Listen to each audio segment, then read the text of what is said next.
My name is Mian M. Silada. I live in Noboran, Labangan, Zamboanga del Sur.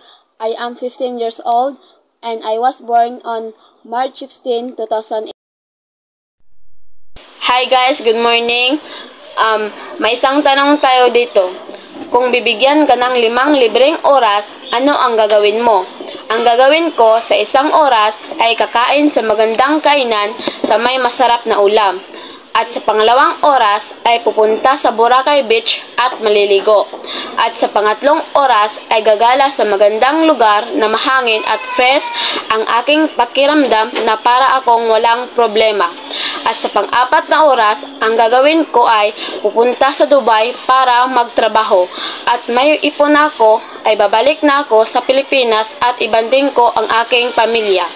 At sa pang-5 oras ay mag-overnight kami sa aking barkada sa mountain at mag-enjoy.